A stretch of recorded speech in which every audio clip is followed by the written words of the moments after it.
J'espère que tout le monde va bien. On continue notre étude Certes. aujourd'hui sur l'hébreu biblique. Aujourd'hui, programme très chargé. Ah, On a un verset dans la paracha de Kitissa qui est très très dense. Alors je vous préviens à l'avance, en 45 minutes, on va avoir beaucoup de questions et on ne va pas répondre à toutes les questions. Ce ne sera pas possible.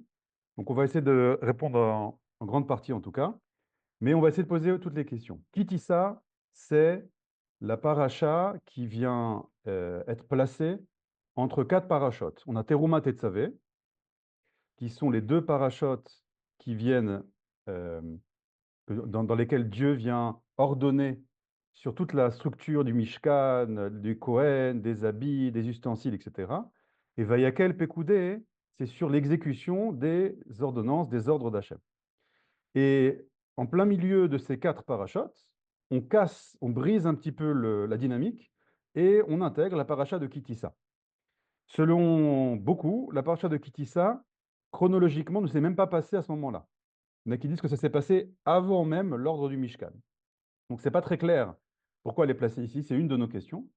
Et on va voir le premier verset qui tombe un petit peu comme un cheveu sur la soupe. On est en pleine dynamique sur le Mishkan et on va nous parler, vous allez voir, d'un recensement. Alors, allons-y.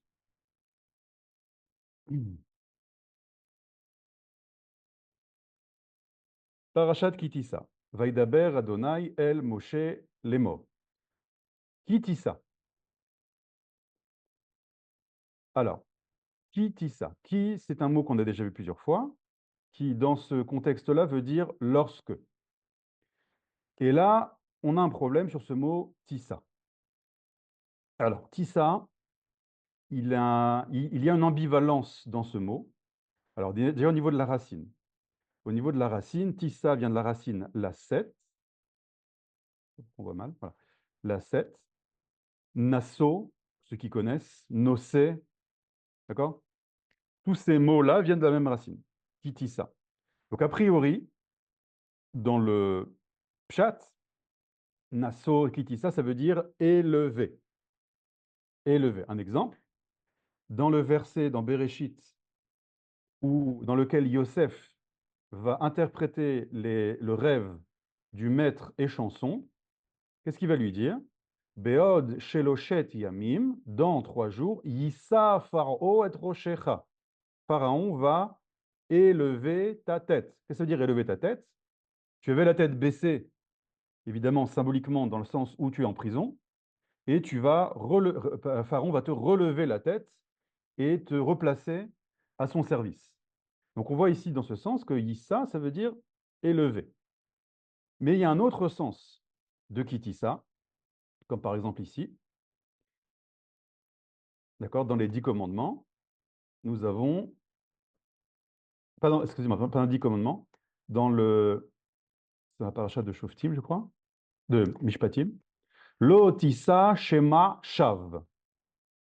Alors, lo tissa, il ne faut pas la 7. Shema, une chose que tu écoutes, Shav, en vain. Rashi nous explique que veut dire ici tissa, ketargumo, comme, et là il cède ici de la traduction en araméen, de Onkelos, et si vous regardez la traduction en araméen de tissa dans ce verset-là, tissa veut dire recevoir.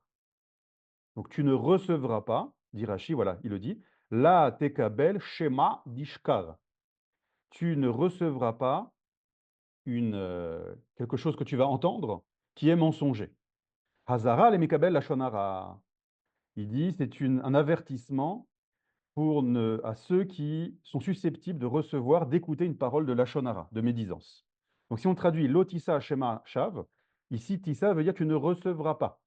Tu ne recevras pas des paroles de lachonara, selon Rashi.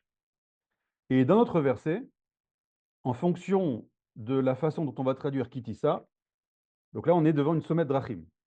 D'accord? On a deux chemins possibles. Soit on part sur Kitissa, lever la tête, soit on part sur Kitissa, sur recevoir quelque chose. On va partir sur recevoir. C'est-à-dire, peut-être à la fin, si on a le temps, j'expliquerai dans le sens de lever la tête, mais pour l'instant, on va partir sur recevoir. Déjà, c'est ce que fait Rashi. D'accord? Rashi, sur notre verset, traduit ici Tissa, recevoir. Donc on va dire comme ça. Kitissa, lorsque Littéralement, tu recevras. Et roche béné Israël, la tête des enfants d'Israël, lifkudehem. Alors, ce mot-là est important. Ça vient de la racine faked. Alors, il y a deux mots possibles. Il y a le mot mefaked, qui veut dire un officier de l'armée, et il y a aussi poked. Poked, par exemple, quand Yosef s'apprête à mourir, il leur dit Pakod, Ifkod, Etrem, Hachem. Dieu se souviendra de vous. Donc le mot pakad, poked, c'est soit dans un sens militaire, de donner un ordre, soit dans le sens de se souvenir. À l'armée, dans Tsahal, quand le mefaked, l'officier, veut faire un recensement des troupes, d'accord, on dit mispare barzel leit paked. Donc il donne un numéro à chacun des soldats, d'accord, et tout le monde crie mispare barzel leit paked. Donc leit paked, c'est dans le sens ici de se souvenir, mais pas comme zikaron, se souvenir dans le sens de recensement.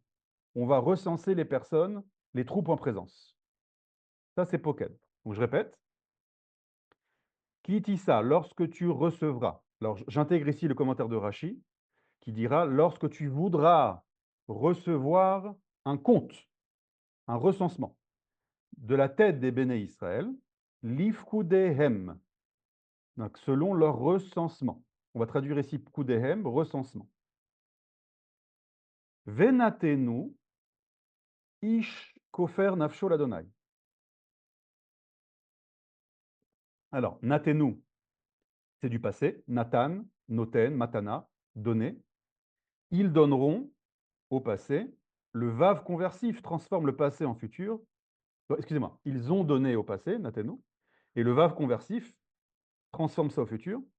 Ils donneront. Donc là, nous avons Dieu qui indique à Moshe que lorsque tu voudras faire un recensement des béné Israël, voici les consignes. Venatenu ish, chaque homme devra donner, kofer nafsho, l'Adonai. Alors, que veut dire le mot kofer? Kofer, ça vient de la racine kapara. Kapara qu'on traduit en français par expiation. Mais le mot kapara en hébreu biblique, qui veut dire expiation, a aussi un autre sens, c'est recouvrir, enduire de. Par exemple, lorsque Dieu ordonne à Noach de créer l'arche, qu'est-ce qu'il lui dit? Ase lecha tevat gofer. Fais pour toi une arche en bois de gopher. Kinim ta'ase ta teva. Fais des compartiments, structure la teva par compartiment. Et regardez ce qui est marqué ici. Vechafarta, tu enduiras, ota, tu l'enduiras, mi bait ou mi chutz, de l'intérieur à l'extérieur, ba kofer. Et kofer, c'est quoi? C'est un enduit, de la poix, P-O-I-X. Donc on voit ici que le mot kofer signifie enduire quelque chose, recouvrir quelque chose. Retenez ça, ça va nous servir pour la suite. Donc si on traduit ici littéralement, Venatenu ish kofer nafsho, donc chaque homme devra recouvrir son nefesh. Le nefesh, c'est la dimension d'âme révélée. L'Adonai, donc on peut traduire soit par expier son nefesh à Dieu, ou soit recouvrir son nefesh, l'Adonai, à Dieu ou vers Dieu. D'accord? Je fais exprès ici de donner toutes les traductions, vous allez voir, à la fin, tout va se connecter. Bifkod otam, lors de leur recensement. Donc évidemment, là, on a une première question, on a même deux questions. De quel recensement on parle? Trois questions. Pourquoi tu me parles d'un recensement en plein milieu des mitzvot qui concernent le Mishkan? Troisième question, quel est le rapport entre le fait de recenser les béné Israël et la chose qui doit apporter, c'est pas clair, kofer nafsho, une expiation de leur nefesh. D'accord? Je vous rappelle que nous ne connaissons pas encore le verset d'après. On ne sait pas que c'est Machatit shekel, on ne sait pas que c'est un demi-shekel pour l'instant. Ce verset a été écrit avant que le verset suivant ait été écrit. Donc, quand on étudie un verset, il faut que, c'est-à-dire que quand Dieu a écrit ce verset, il veut tout d'abord que ce verset, la rencontre avec ce verset, laisse une trace en nous, réveille en nous quelque chose indépendamment de ce qui est écrit après. Vous vous souvenez? On sait toujours ce qui a écrit avant et pas ce qui a écrit après. Donc pour l'instant, je ne sais pas que c'est Machatit shekel. C'est un demi-shekel.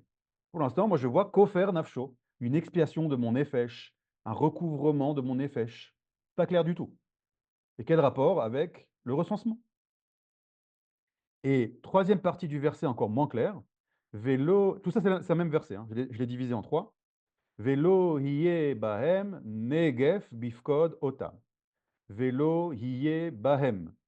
Il n'y aura pas en eux, negef. Negef, ça vient de magefa, qui veut dire une épidémie. Bifkod otam, lors de leur recensement. Voilà. Donc ce verset-là est très étrange, réveille beaucoup de questions. Donc si je répète un petit peu les questions. Euh, Quel rapport maintenant ce recensement en plein milieu du Mishkan? Deuxièmement, de quel recensement on parle? Quand est-ce que, vous avez remarqué aussi que Kitissa, c'est, on avait traduit, lorsque tu voudras, comme ça dit Rashi. Voyez ce que dit Rashi.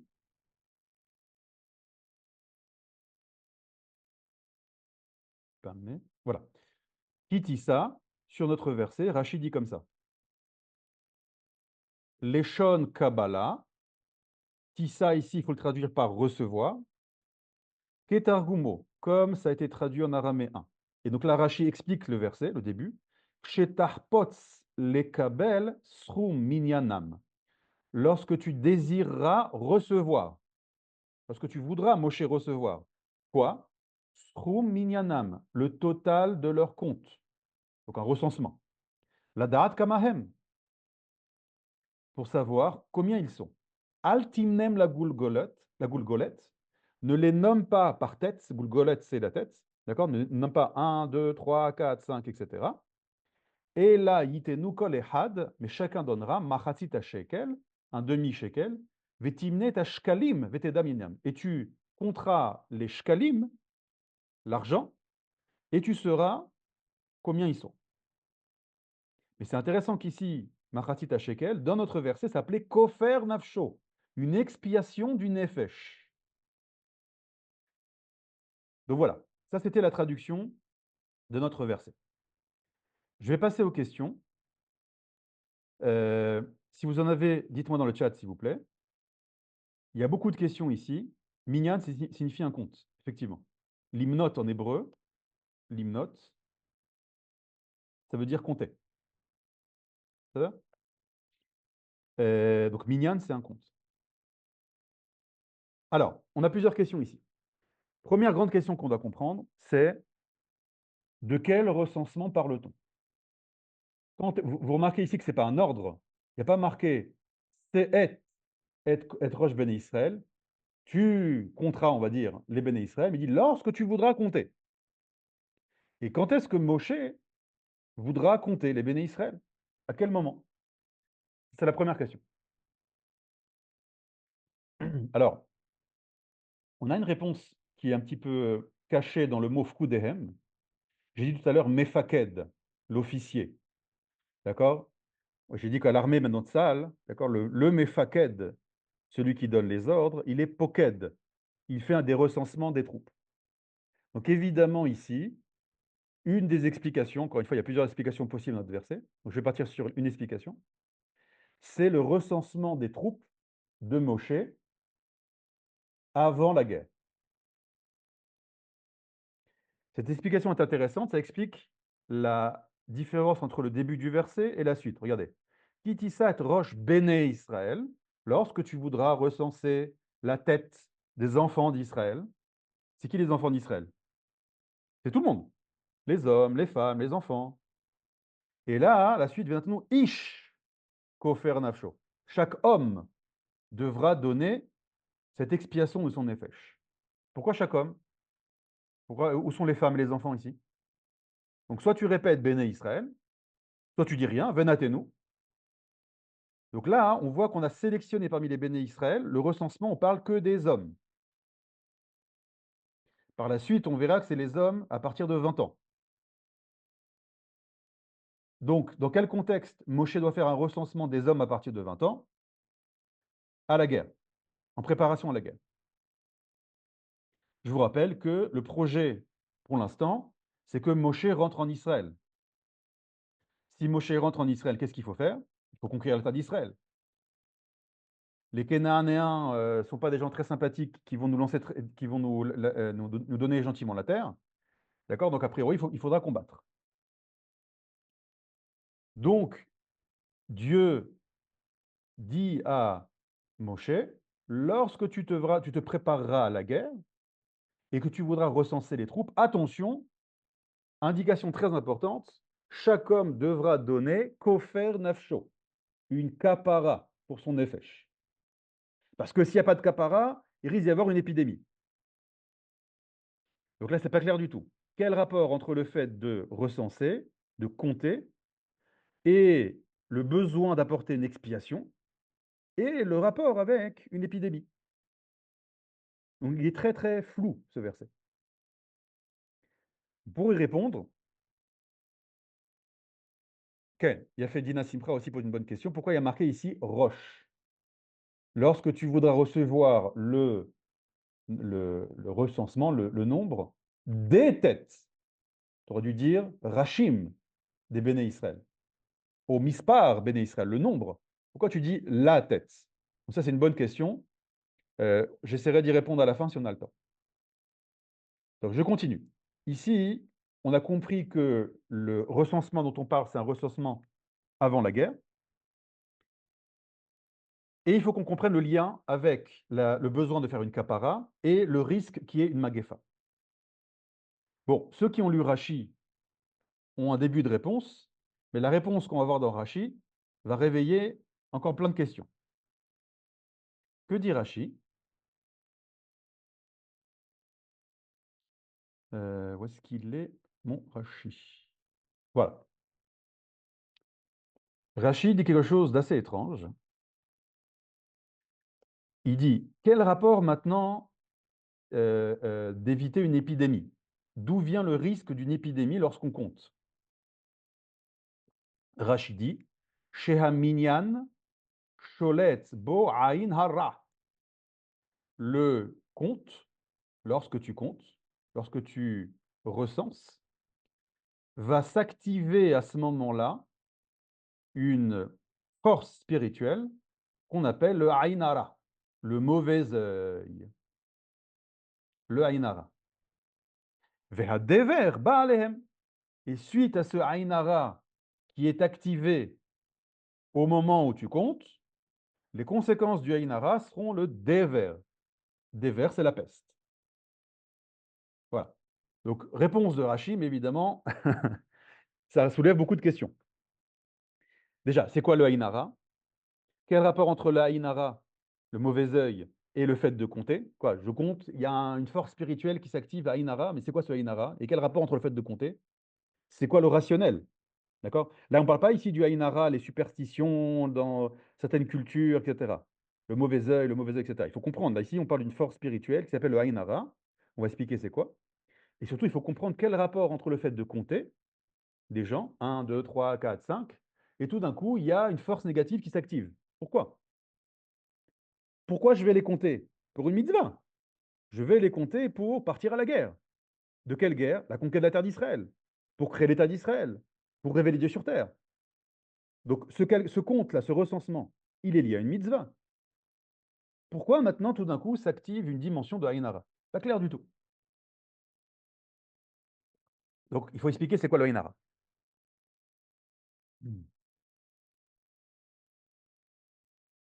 Okay. Alors, de la même manière, je fais une petite pause comme ça, voilà. De la même manière que nous avons une capacité de blesser, de toucher quelqu'un avec une arme physique, un couteau, un pistolet, il y a une possibilité de toucher quelqu'un avec des armes spirituelles.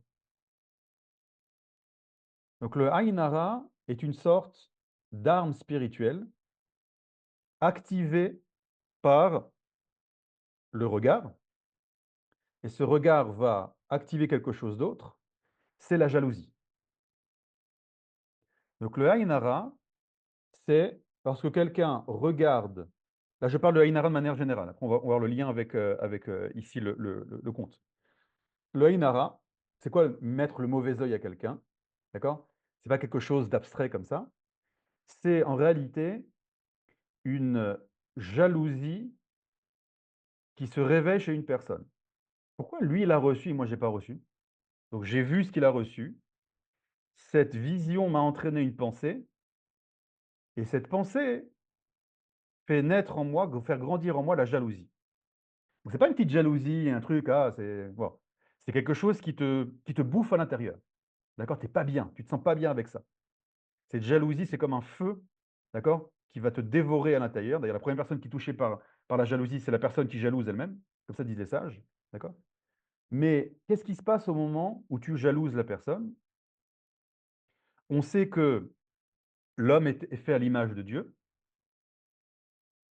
et de la même manière que la pensée de Dieu ou la parole de Dieu sont créatrices, créateurs, notre pensée et notre parole peut aussi créer.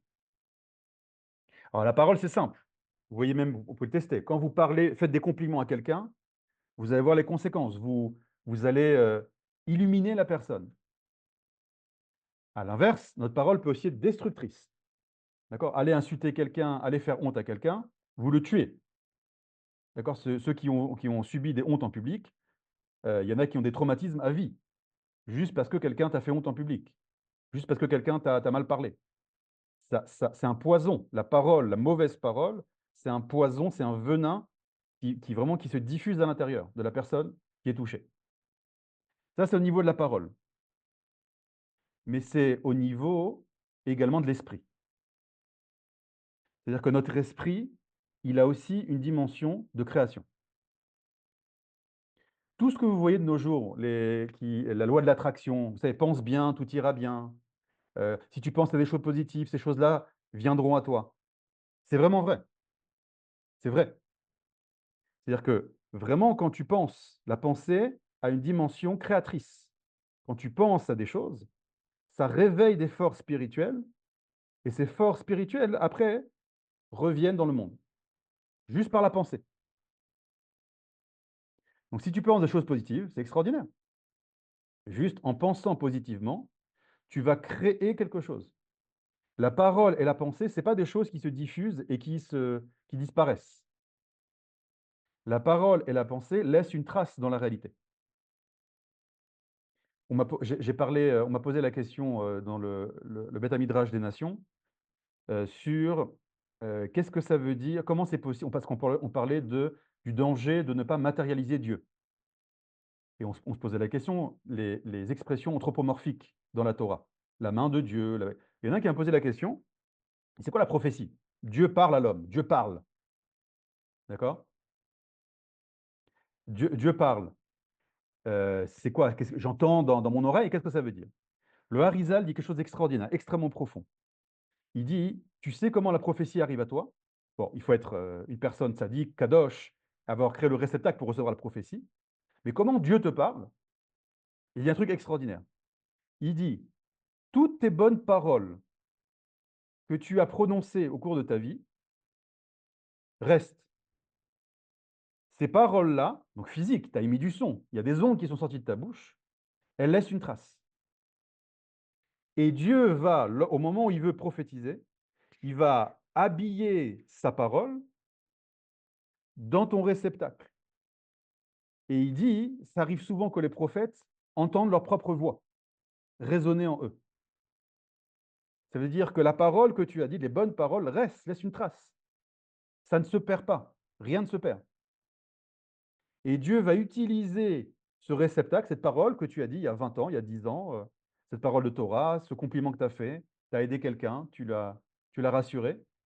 Et bien, toutes ces bonnes paroles-là Dieu va s'habiller dans ces paroles et il y en a qui disent que tu vas entendre ta voix. Il y en a qui, par exemple, Moshe a entendu la voix de son père. Quand Hachem lui parlait, il entendait la voix d'Amram.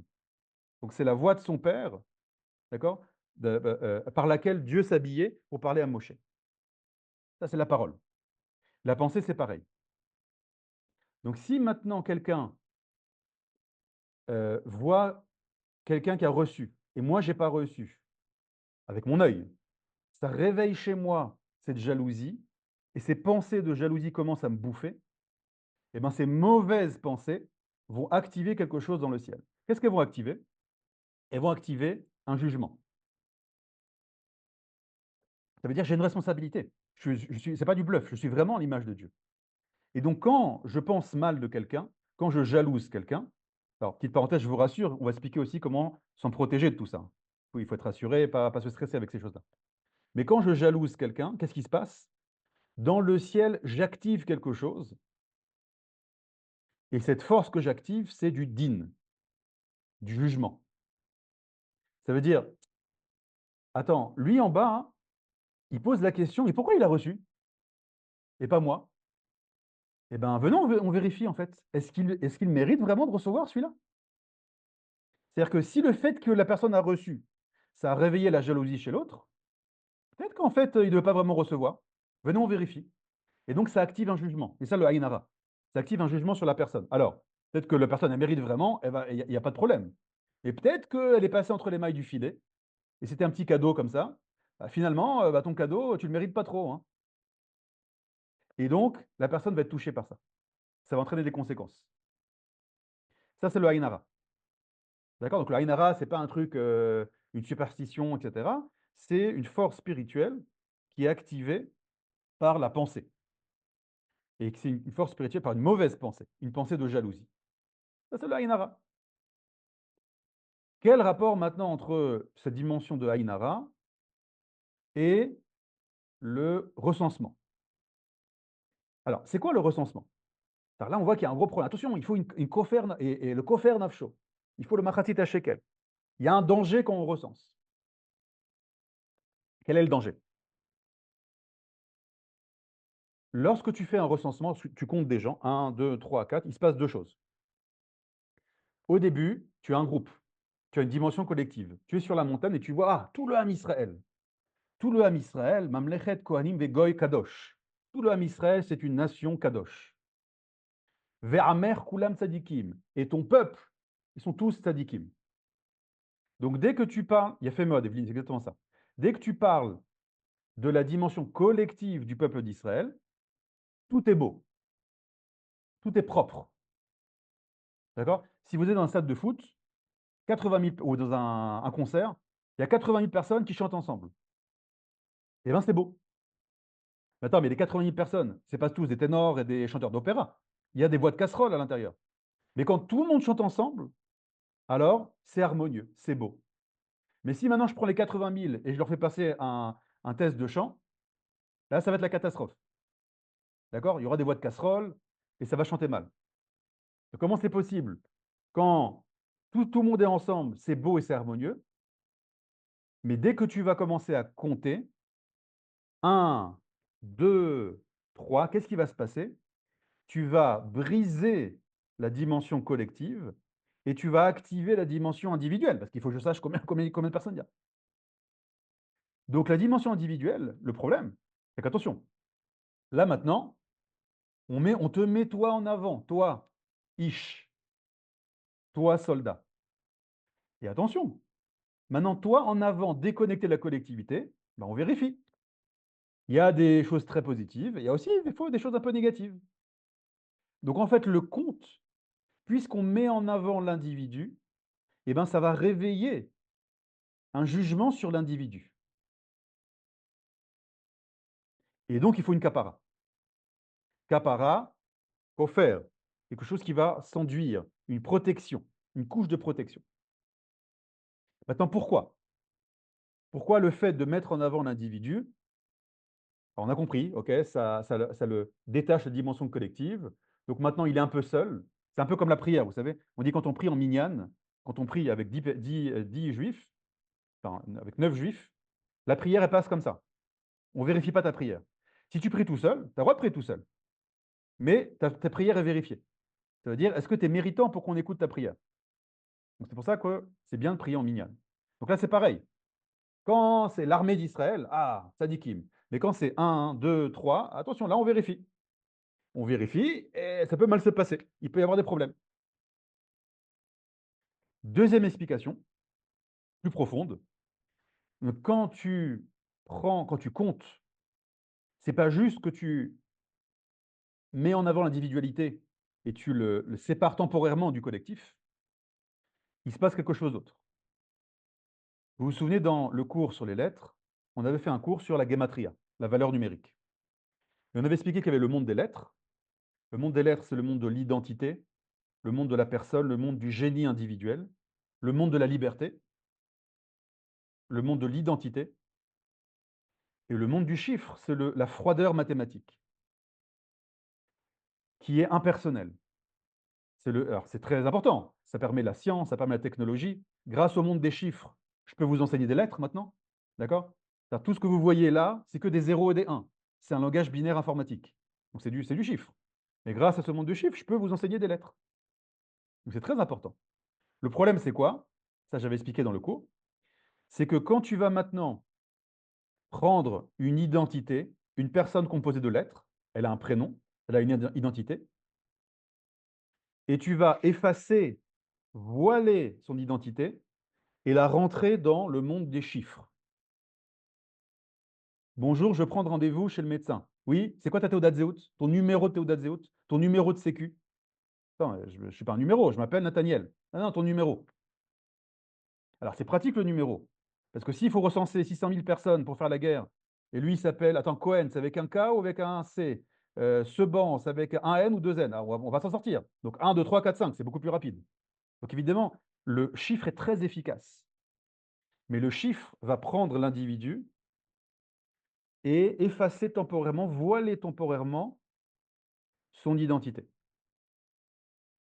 Et là, c'est dangereux. C'est-à-dire que si on a voilé ton identité, alors là, toutes tes forces, tout ton génie, toute ton âme ne peut plus s'exprimer. Et tu es soumis maintenant à des forces négatives qui s'activent et qui peuvent te toucher. J'avais expliqué dans le cours que si tu prends la racine de l'effacement des noms, c'est dans le livre de Shemot, c'est la culture égyptienne qui effaçait les noms et qui transformait les noms en nombres. Et si on prend ça à l'extrême, j'avais dit que, par exemple, dans les camps de concentration, c'est carrément, on allait tatouer le nombre, le chiffre sur ton bras. Lorsque j'avais été à Yad Vashem, il y a quelques années, on avait entendu un témoignage d'une jeune, jeune rescapée qui avait dit, elle était plusieurs années à Auschwitz, elle a dit, pendant toutes ces années, je n'ai pas, non, la première chose que j'ai faite quand je suis sorti du camp, j'ai pas demandé à manger, j'ai pas demandé des soins, j'ai demandé un miroir pour voir mon visage. Et on lui a posé la question pourquoi? Elle a dit parce que je me suis refusé à voir mon visage pendant le temps où j'étais dans les camps de concentration. C'était une jeune fille. C'est très profond ce qu'elle dit. Parce que ce qu'ont essayé de faire les nazis, c'est justement effacer les visages, effacer les identités. Je vous rappelle que le mot visage, panim, se dit pnim. Panim, pnim, c'est la même chose. Donc le visage et l'intériorité, c'est la même chose. La première chose qu'elle a fait, c'est voir son visage, se reconnecter à cette dimension des lettres, du visage, du génie personnel. Donc quand on voile ton visage, est-ce qu'on te recense? À ce moment-là, tu n'es plus protégé. Tu es un nom parmi d'autres. Mais attends, mais moi j'ai beaucoup de mérite quand même, je fais des choses très bien dans ma vie. Ouais, mais là, tu n'es plus Nathaniel, tu n'es plus David, tu n'es plus Shmuel, etc. Tu es un numéro. Donc les choses bonnes qui te protègent de ces forces négatives, à ce moment-là, sont désactivées. On ne les voit plus. Tu es un nombre. Donc il y a besoin d'un kofer. Il y a besoin d'un kofer. Kofer, on avait expliqué, c'est la shon kapara, expiation de ton effet, mais c'est aussi, ça veut dire enduire, recouvrir. Dans quel rapport? Pourquoi tu ne dis pas machatit shekel et c'est tout? Alors pour comprendre ça, on va étudier un passage du Talmud qui explique que la descendance de Yosef Hatzadik, n'est pas touchée par le Aïn Hara. Comme ça dit le Talmud. Regardez ce que dit le Talmud.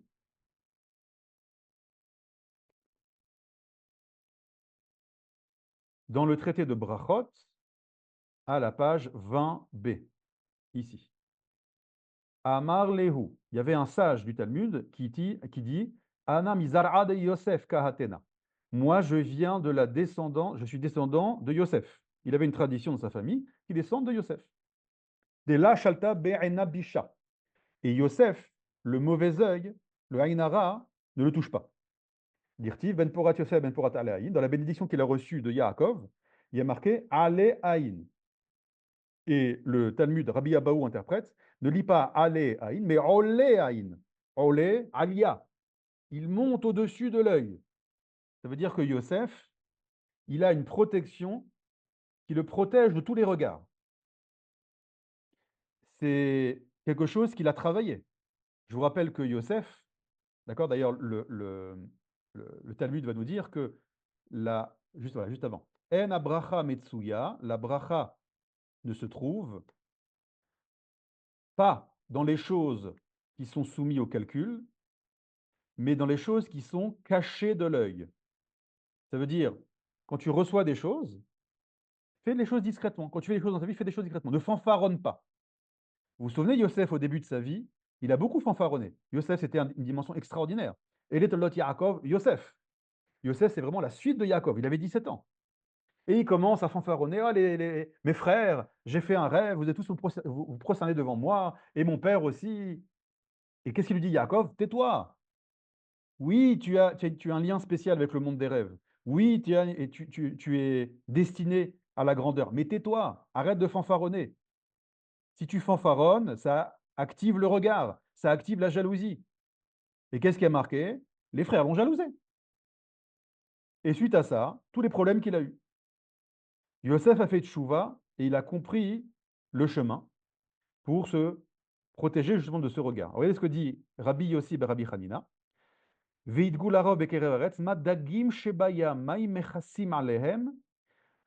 poissons dans l'eau, dans la mer, l'eau les recouvre.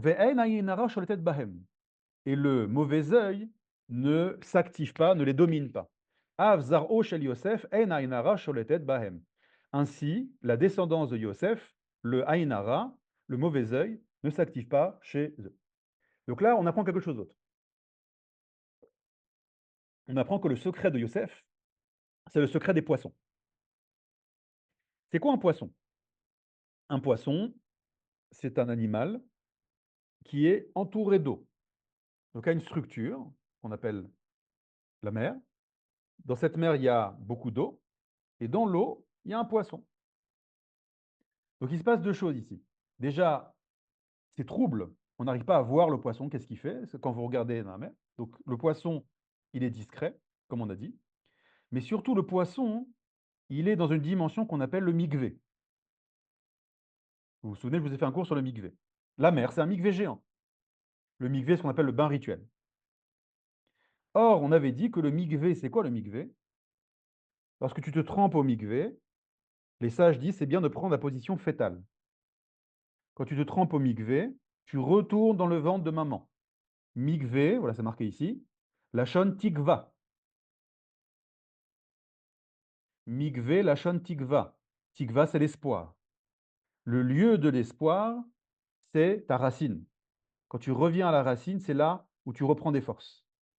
Quand vous n'êtes pas bien, quand vous êtes désespéré, quand vous sentez que ça ne va pas, allez au mikvé.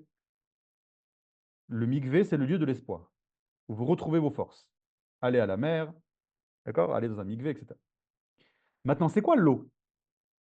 Maïm, en hébreu biblique, c'est le pluriel de ma. Et c'est quoi ma? Mazé. Quand tu demandes mazé, tu te demandes c'est quoi cette chose-là? C'est quoi l'essence? Mahout, en hébreu mahout, c'est la même racine, ça veut dire l'essence de quelque chose. Donc quand tu te plonges dans l'eau, tu te recouvres d'eau, tu t'enduis d'eau, vechafarta, kapara, tu sais, tu t'enduis d'eau. C'est quoi l'eau? Tu te reconnectes à ce monde des lettres. C'est ça Kofer Nafsho. Puisque maintenant il y a un besoin temporaire de te faire entrer dans le monde du chiffre, de conséquence, ça brise ta connexion avec le monde collectif, donc ça met en avant tes erreurs potentielles. Deuxièmement, ça voile temporairement le monde de tes lettres, d'accord? Toute ta grandeur d'âme. Donc comme il y a un danger à ce moment-là, tu dois vite, vite recréer une connexion, kofer nafsho. Tu dois te remettre, t'enduire d'eau. Et comment tu vas t'enduire d'eau? Il faut revenir à la racine. Et c'est quoi la racine? Quelqu'un m'a posé la question. Pourquoi il y a marqué l'Adonai? Ish kofer nafsho, l'Adonai, en direction de Dieu. Donc tu vas t'enduire, kofer, d'accord, kapara, ton nefesh, et tu vas revenir vers Dieu. Et comment tu vas revenir vers Dieu? En donnant le mahatit shekel. Quel rapport le mahatit shekel? Le mahatit shekel, c'est de l'argent, ton argent. Or, l'argent, dans le Talmud, l'argent est appelé damim, dam, le sang. Quel rapport maintenant entre l'argent et le sang? Rabbi Nachman de Breslev explique que les biens personnels, c'est une extension de toi-même. On avait vu ça. Ça veut dire, j'ai mon être et un des canaux par lequel je me révèle, c'est mes biens. Donc, dans chacune de mes possessions, il y a une étincelle de moi, une étincelle de mon nefesh. Et donc, quand je donne de l'argent, c'est en fait, j'ai une partie de moi que je donne à Dieu. Et d'ailleurs, à quoi va servir ce machatita shekel, ce demi-shekel? Il va servir à offrir des korbanot, les sacrifices collectifs, korbanot sibour. Donc en fait, avec mon argent individuel, c'est mon argent, je l'ai gagné, qu'est-ce que je vais faire? Je vais me reconnecter au collectif. Donc je fais deux choses. Un, je me connecte à Hachem, parce que c'est le Mishkan d'Hachem, donc je me connecte à ma source, je me plonge dans l'eau comme un poisson, comme Yosef. Et deux, je me reconnecte à la dimension collective. Vous vous souvenez, il y avait deux problèmes au recensement. Un, je me déconnecte du collectif, ça met en avant mon individualité. Et deux, je perds mes lettres. D'accord? Je m'efface. Et donc, le fait de donner le machatit à shekel, je me reconnecte à mon essence, à ma source. Je m'enduis d'eau, parce que je donne à Dieu, à ma source, celui qui a voulu me créer. Et aussi, je donne quoi? Je donne pour le Tzibour, je donne pour le Ham Israël. Donc, je me reconnecte à la dimension collective aussi. Et donc, c'est pour ça que le recensement se fera par l'intermédiaire de ce machatit à shekel.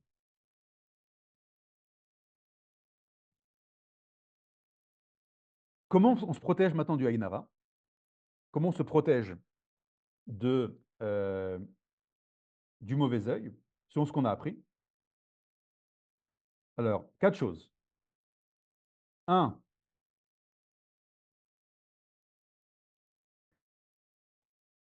première chose, c'est pas se stresser.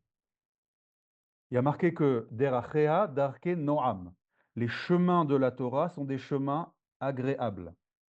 Si quelqu'un vit sa Torah et ses mitzvot de manière anxieuse, il sent que ça l'étouffe, il sent que c'est un carcan, il sent qu'il est stressé, ça lui génère du stress, il y a un problème.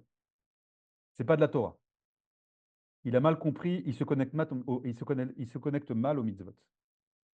La Torah, les chemins de Dieu, c'est un chemin agréable. D'ailleurs, c'est pour ça que, lorsqu'on étudie la halacha, c'est important d'étudier la halacha. C'est-à-dire, qu'est-ce que je suis obligé de faire? Pas étudier les chumrot, c'est-à-dire les choses qui ne sont pas obligatoires, mais que certaines personnes pieuses prennent sur elles. Il faut faire attention à ça.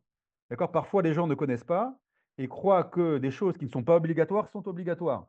Mais la chose pas obligatoire, c'est peut-être très bien pour un grand sadique qui est à ce niveau-là, mais pas pour moi.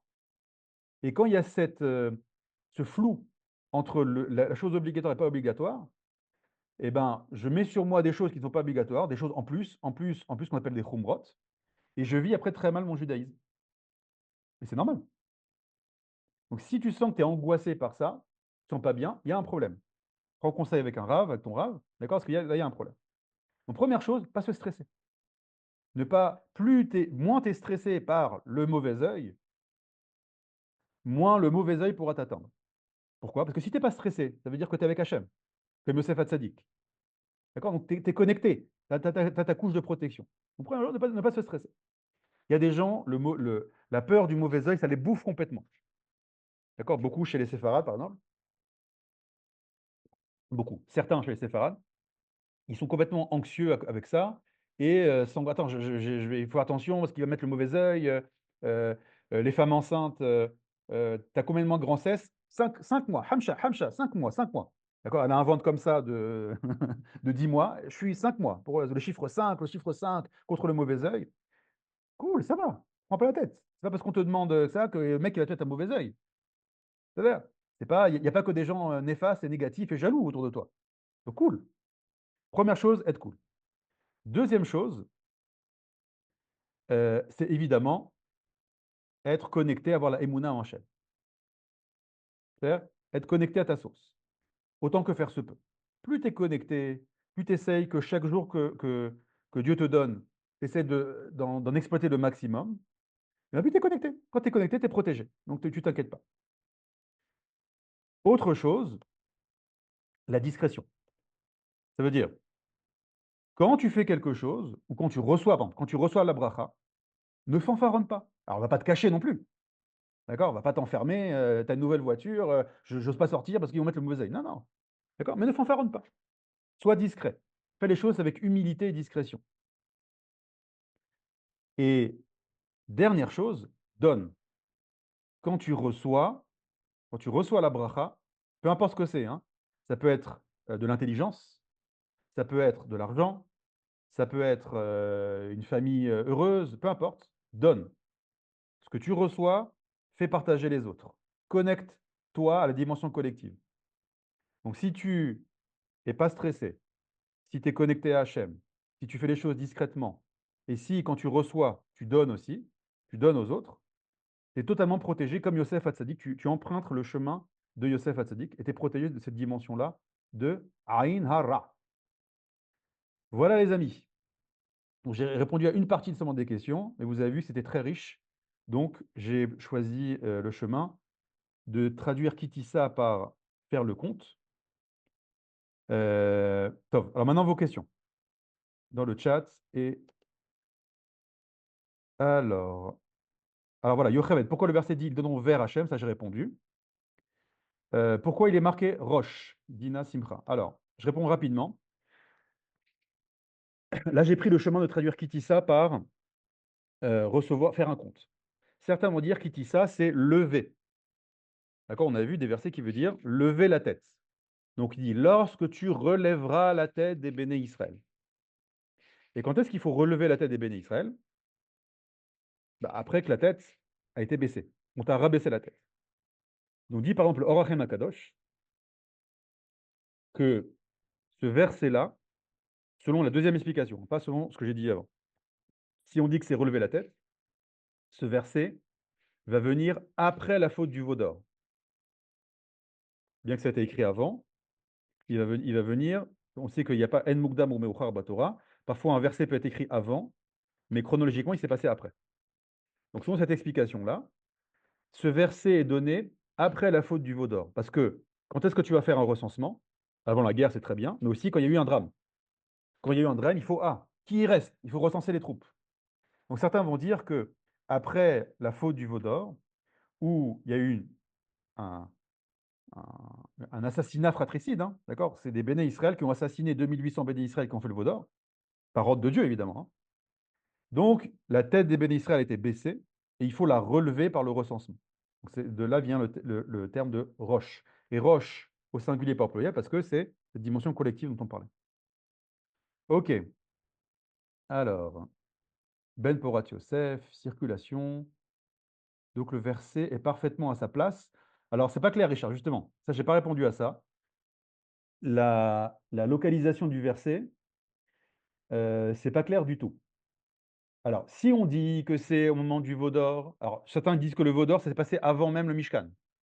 Donc même là, c'est pas. Alors, dites-moi, Richard, pourquoi vous dites ça? Vas-y, expliquez-vous.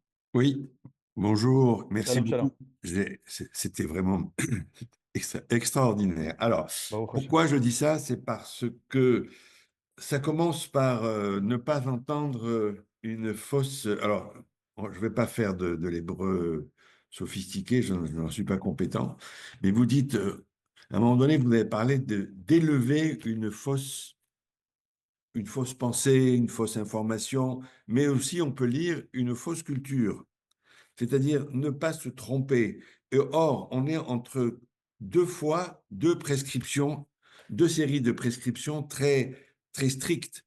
On est dans quasiment du numérique, on donne les dimensions, on donne Ah oui, c'est vrai. Il y a fait, mais très, Hazak, très, très, c'est Hazak. très contraignant. Et là, en plein milieu, on dit, Il y a fait, mais n'oublions pas l'esprit. Et Il y a là, fait, mais on revient dans quelque chose qui est vivifiant. Sinon, ces quatre parachiotes, elles sont franchement arides. Alors, Et il y a vraiment, d'ailleurs, très souvent, les rabbins Ken. commencent leur dracha en disant bon là, c'est vraiment pas chouette. Alors, On va pas Richard, vous merci exciter beaucoup. l'esprit avec ça. Ok, merci beaucoup. C'est vraiment une très très belle explication. C'est-à-dire que les Teruma Tetsavé, dans quoi on est? On n'est que dans du calcul, dans des chiffres, dans des midot, dans des mesures. Vayakel Pekoudé, c'est l'exécution de ces mesures. Entre les deux, il y a une transition, il y a Féméon. On dit attention, le monde des mesures, attention, reste connecté au monde des lettres. Magnifique, Richard. Si vous permettez, j'utiliserai ça. Vous aurez un copyright dans des prochains cours. Je reprendrai cette idée-là. C'est vous qui l'avez dit, hein, pas moi, hein. Ah Je ne bon, fais que je ne m'étais pas répéter, rendu hein. compte. Razak ou Barou. Alors, la suite dans le chat.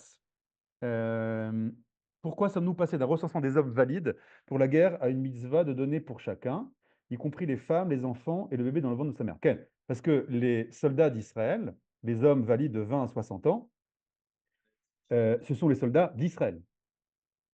C'est-à-dire, donc, ça veut dire que lorsqu'il faut se reconnecter à la dimension collective, il se reconnecte à la dimension collective de l'ensemble d'Israël. Donc, il donne à l'ensemble d'Israël, pas seulement aux hommes. Euh, Pourquoi? Ken. Josiane, quand une personne est effacée par une autre personne par une action humiliante, quelle réaction doit-elle avoir pour se relever? Alors, ce que je vais vous dire, c'est extrêmement complexe à faire. Euh, il y a marqué par Rabbi Moshe Bacordovero, etc., qu'une personne, encore une fois, je précise, c'est très, très, très difficile ce que je vais vous dire, mais c'est marqué dans les sources, donc je vous le dis. Lorsqu'une personne est humiliée en public, et cette personne-là se tait, c'est-à-dire reçoit avec humilité. Alors, je parle pas, ça dépend du cas évidemment, hein, d'accord? Si c'est quelque chose où il faut intervenir, etc., bien sûr, il faut intervenir. Mais si c'est juste un abruti, tu es assis sur sa chaise par erreur et il commence à te crier dessus, mais quitter, etc. Les kabbalistes disent que si au moment où on te fait honte en public, tu arrives à simplement recevoir ça avec humilité, à ce moment-là, c'est tellement difficile de faire ça, tellement difficile, que ça te connecte à une lumière extrêmement grande. Je vais vous raconter une histoire. Euh, Encore une fois, je dis pas que c'est obligatoire, hein. Là, c'est une mesure. Il y avait un couple qui n'avait pas d'enfants pendant des années. Des années, ils ont attendu d'avoir des enfants. Ils faisaient les tipoulim, comment dire, ils allaient voir les médecins, etc. Et ils prenaient des bras, et rien ne marchait. Un jour, ils étaient voir un grand kabbaliste qui leur a dit, la seule chose que je vois pour toi, si un jour, je te donne pas de bracha, ça sert à rien. Si un jour, tu vois quelqu'un qui est humilié en public et qui ne dit rien, à ce moment-là, va lui demander à cette seconde-là une bracha parce qu'il est connecté à une dimension extrêmement élevée et toutes les brachot peuvent passer par lui. L'histoire raconte, donc c'est la personne qui a vécu ça qui raconte, hein. Un jour, il était dans un mariage et il y a une histoire comme ça où voilà, il y a et un type s'est fait, comment on dit, pourrir devant tout le monde. Il s'est fait hurler dessus et donc la personne voyait ça. Et il voyait que la personne voulait réagir, voulait répondre. Qu'est-ce qu'il a fait? Il a couru vers la personne qui s'est fait humilier. Il a attrapé, il dit, je vous en supplie, ne répondez pas et sortez, venez avec moi. Il dit, mais comme ça, je ne réponds pas. Mais vous te rendez compte comment il parle? Mais c'est quoi etc. Ne répondez pas. Taisez-vous, venez avec moi. Donc il était tellement perturbé, il est venu avec lui. Il a dit, je vous en supplie, je vous expliquerai après, faites-moi une bracha qu'on a des enfants dans l'année. Il dit, mais ne me posez pas de questions, je vous en supplie. Il était avec les larmes aux yeux, et donc il comprenait, etc. Donc le type, c'est même pas un rabbin, etc., un type quelconque, hein. Il lui met les mains sur la tête, il le bénit, et après il lui explique toute l'histoire. Et dans l'année, ils ont reçu des enfants. Ils ont Bersham, la femme était enceinte. Donc voilà. Ça, c'est un conseil que je peux vous donner, mais ce n'est pas du tout facile de réagir comme ça, et ce n'est pas forcément obligatoire. Alors, Alain, est-ce qu'il s'agit d'une bénédiction particulière par Hachem aux soldats qui vont être en guerre et donc un peu éloignés des prières de l'étude?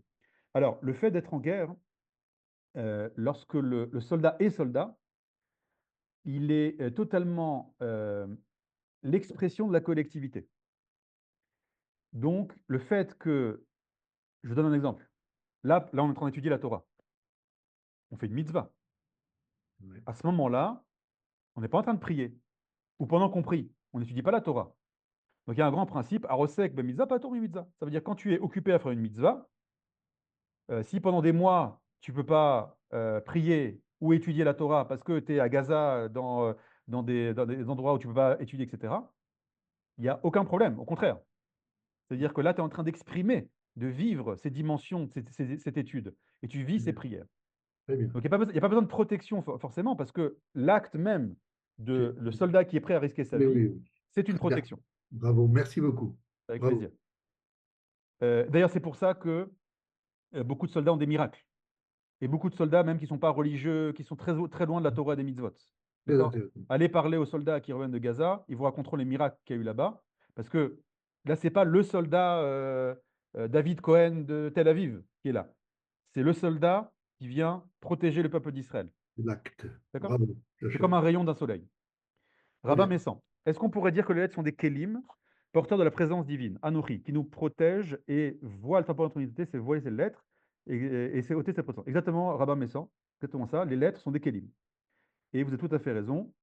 Donc quand ces lettres s'éclairent, ton identité, donc la lumière qui se révèle dans ces kélim rayonne à travers tes lettres, et quand tu effaces tes lettres, cette lumière aussi s'efface. Il semblerait que le président ukrainien en a eu l'opportunité de, Richard. Ben, il a été humilié en public devant le monde entier Ah, il a fait, il a fait, il a et il fait. a gardé son. Il a Donc c'est un été quand grand même. sadique. Oui. Zelensky, c'est un grand S'il sadique. vous plaît, allez, voilà, s'il vous plaît. Restez dans le cours. Oui, chef. Bon, le langage corporel n'était pas forcément Vous, vous pouvez très faire du serein. travail de montage après. Merci de rester dans les. Voilà, les amis, il reste 3 minutes. Si encore il y a des questions, allez-y, n'hésitez pas. Est-ce qu'un jour vous pourriez nous faire quelque chose de transversal sur cette notion d'épidémie? Parce qu'on la voit souvent revenir. Ken. Ken, c'est vrai que on n'a pas fait j'ai pas eu le temps de faire le lien avec l'épidémie, mais c'est un sujet effectivement sur lequel il faut revenir. Pourquoi la punition serait une épidémie et pas autre chose? Ouais, très Il bonne question, mais c'est le sujet d'un cours. Ken, y a une question d'Ariel. allez-y, Ariel. Ah, Ariella. Toda Rav, est-ce que vous pourriez développer un peu la bracha Ben Porat Yosef? Il y a la notion de fruit dedans, et je comprends pas très bien. Euh, Ken, alors, c'est être comme un fruit, donc comme quelque chose de réalisé parfaitement par Yosef. Qu'est-ce que c'est Ben Porat Yosef? Ken, je n'aurai pas le temps de le faire en 2 minutes. Comment expliquer ça rapidement? Non, c'est un peu long. Désolé, Ariel, Ok, je répondrai par message. C'est-à-dire que c'est un peu ok, long. ben ça a l'air. Ok. En tout cas, tout ce que je voulais amener dans le verset, ce qui était important pour notre cours, c'est le Ale Aïn. D'accord? Ale Aïn, d'ailleurs, ça fait allusion à de l'eau, là-bas, dans le pshat. Il faut que j'explique ça dans les mots. Et encore une fois, l'explication midrashique qu'a donnée la Gemara, c'est Ole Aïn. Il est au-dessus de l'œil. Et pour ça, il faut rentrer dans le verset, et je n'ai pas le temps ici, désolé. Est-ce qu'il y a Ok. encore une question en une minute? À quelles conditions l'enveloppe corporelle fonctionne-t-elle comme une enveloppe dans le sens de l'étude de ce matin? En une minute? Vraiment? Il y aurait- À quelles conditions l'enveloppe corporelle fonctionne-t-elle comme une enveloppe dans le sens de l'étude de ce matin? Euh, L'enveloppe corporelle, c'est une enveloppe, et cette enveloppe peut être sanctifiée, comme je l'ai expliqué dans le cours des nations, c'est-à-dire comme on est à l'image de Dieu, donc notre main physique, notre oreille physique, lorsqu'on utilise les membres de notre corps pour faire des mitzvot d'Hachem, donc là par exemple, là, vos oreilles, vous activez vos oreilles pour écouter de la Torah, eh ben, les kabbalistes expliquent que vos membres physiques vont devenir une merkava, vont devenir un réceptacle, un char de l'oreille divine, des yeux de Dieu, etc., etc., etc. Et donc, votre corps, votre enveloppe corporelle, charnelle, devient kadosh. C'est ce qu'a fait par exemple Moshe Rabbeinu, où son âme se révélait totalement dans son corps et le corps ne faisait plus écran à son âme. Voilà en 1 minute. תודה Les רבה. amis, תודה רבה. תודה רבה. תודה רבה. Toda, תודה. merci. Merci. merci. תודה. ברוך. להתראות, להתראות. Thank Shalom, shalom. תודה רבה. Wesh, Et pour Im Sameach, pour Im Sameach. oui, Purim Sameach. Sameach. תודה רבה. Je rappelle qu'il n'y aura pas Purim de cours jeudi Sameach. soir.